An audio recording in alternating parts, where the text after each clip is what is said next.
Now let's talk about flow control. Flow control dictates how the code performs. Let's take a look at the loop. So the loop block is in the flow control section, the orange tab of your coding blocks. And there are many different ways to use loops and many different types of loops. And loops can be used to perform specific tasks to achieve whatever your robot wants to do. So we can use a loop to turn to a specific angle from a certain starting position.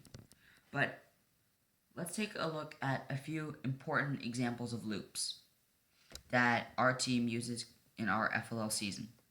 Loop block. It'll do whatever is inside the loop for an unlimited amount of times, unless you decide to stop it, of course. So now, we all know the unlimited block, but do you know that it has all these different parameters that we can use inside this loop block? One important parameter that I'd like to show to you today is the time.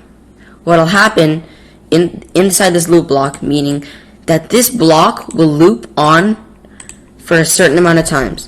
Let's say we want something to go on for 10 seconds. Let's say we want our motor to go on for 10 seconds. We can do this, therefore allowing our motor to go on for 10 seconds.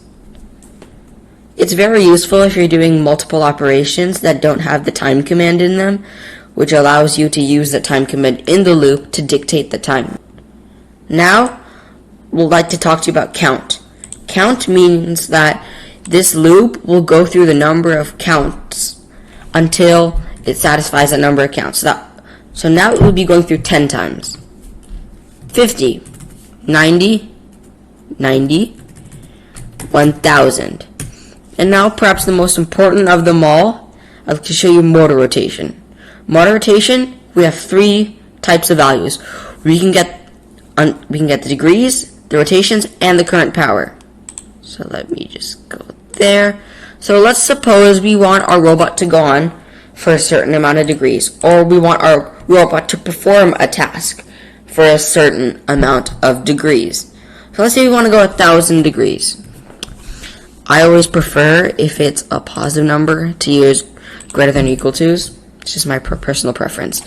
So now our robot will perform whatever inside this loop until B motor has reached 1000 degrees. So after watching that video, you saw how there's many different types and ways we can use loops. And the motor rotation is by far the most important one. So I'd recommend you guys really get familiar with it, because the importance of it is very important. So now let's move on into the next part, the wait, or as I like to call it, the until block. Wait blocks are very similar to loop blocks, but there are a few differences which we'll cover. So there are many different types and ways to use waits. We can use waits to slow the code down, or even do specific code that aligns to the FLL map. And it's very good for easy until code. You have to be specific, but very useful in the right hands. Now, what do I mean by easy until code? I mean that whatever to the right of the wait block will not happen unless the wait block is satisfied. Meaning in sequential order from left to right is the way the code runs. If the wait block's in the middle, anything to the right of the wait block will not run unless the wait block is satisfied. So that's why we can use the wait block for an until code. So basically, we can make sure until let's suppose we have a motor moving, a medium motor moving to the right or after the wait block. What we can do is we can say wait until motor reaches 1000 degrees, like the motor rotation example. Wait till the motor reaches 1000 degrees, and then the medium motor will move. But let's watch a few videos to get a little more information about the wait block. Have the wait block. When you drag out the wait block, it comes into a very easy to use form. It's time, almost as if it's like the loop blocks we covered earlier. But just like the loop blocks, the wait block has a bunch of other different parameters. One important parameter, similar to the loop blocks, is that we can also measure degrees, rotations, and current power. We can make it seem like this robot can go on for a certain number of degrees, and then it will perform the next task. Now, you may be asking, what is the difference between the loop and this block? One difference is that we can use this block, and we can use sensor values to actually compare the sensor values and make statements until the sensor value gets to a specific point. Then we can do it. That's why I like calling the wait block the until block, because it'll only move on to the next set of code until this parameter is met. So a good example of that is the color sensor. Suppose you want to go on to find the black line, okay? But suppose you don't know exactly how far off you are from the black line. So what we can do is we can have a simple straightforward until we reach the black line.